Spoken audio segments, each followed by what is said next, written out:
Jeremiah 38, 1-4. Then Shephatiah the son of Mattan, and Gedaliah the son of Pashur, and Jukal the son of Shelemiah, and Pashur the son of Micaiah heard the words that Jeremiah had spoken unto all the people, saying, Thus saith the Lord, He that remaineth in this city shall die by the sword, by the famine, and by the pestilence. But he that goeth forth to the Chaldeans shall live, for he shall have his life for a prey, and shall live. Thus saith the Lord, This city shall surely be given into the hand of the king of Babylon's army, which shall take it. Therefore the princes said unto the king, We beseech thee, let this man be put to death. For thus he weakened the hands of the men of war that remain in this city, and the hands of all the people, in speaking such words unto them. For this man seeketh not the welfare of these people, but the hurt. Here was a situation where some men that lacked understanding wanted Jeremiah the prophet to be put to death, because according to them, he was trying to discourage and weaken the hands of their men of war by telling them not to fight, but to surrender themselves to the enemies who wanted to take them captive. But of course, what Jeremiah was telling them was actually what the Lord wanted them to do. The Lord was handing his people over to their enemies because he wanted to punish them for their sins. And he warned them through Jeremiah that they should not try to resist the enemy, but just go into captivity.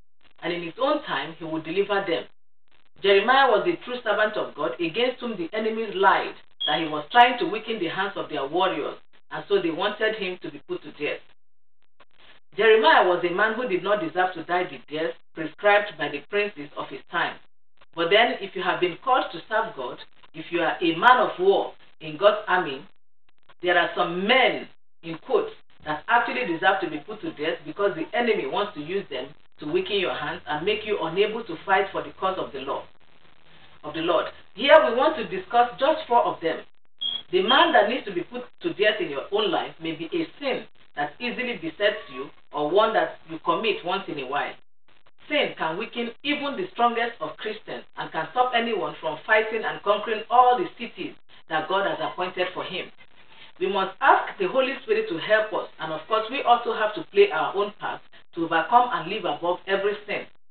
A child of God who is diagnosed with cancer would fast, pray, keep vigils, call all the pastors and intercessors he has access to, and plead with them to petition heaven for him, so that he can be healed and delivered. Sin is deadlier than the deadliest of cancers, but most Christians would handle it as if it's something that is of no consequence. They would never cry over it nor ask for any form of help as they would if they had the cancer that destroys the physical body only. Please, let this man called sin be put to death. Another man you need to put to death, because it can weaken your hand in the king's service, is discouragement that arises from self-pity. Sometimes a believer may be happy and thankful to God for what he is doing in his life until the flesh, the world, or the devil tells him to consider his neighbor who seems to be doing much better. Probably a pastor who sees another pastor who was ordained the same year as he was and who has a larger congregation and bigger church building begins to feel offended at God because he feels that God is not doing enough for him. A believer's self-pity may not even arise from comparing himself to another person, but just out of a feeling that things are supposed to be much better for him than they are. Then such a person stops singing songs of praise to God, sits down and begins to lament his lot in life. Of course, Satan likes to take advantage of such situations to give his unsolicited advice. Are you engrossed in and weakened by self-pity? It's time for you to begin to understand that your times are in God's hands, according to Psalm 31 verse 15.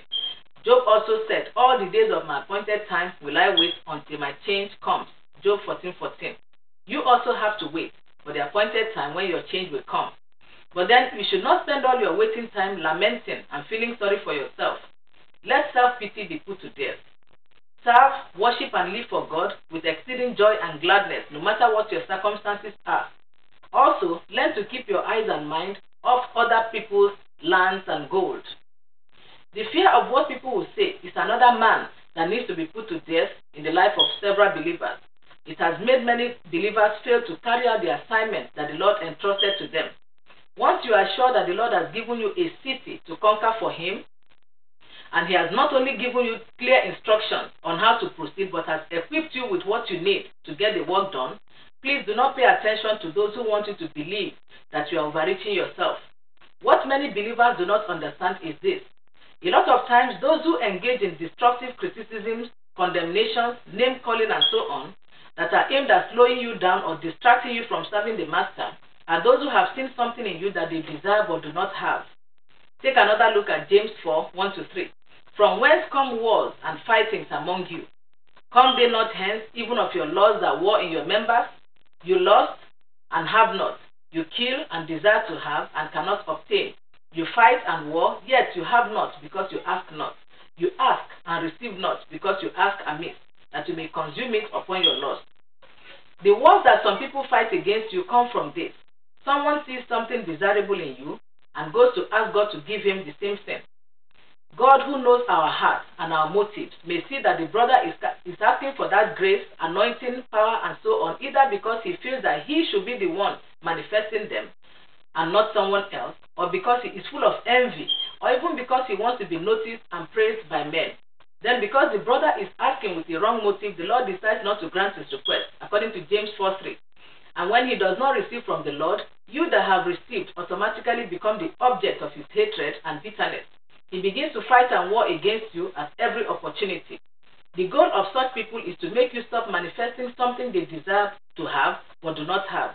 So if you allow them to succeed in distracting you or weakening your hands, you are giving them pleasure, the pleasure that God created and called you to give to him.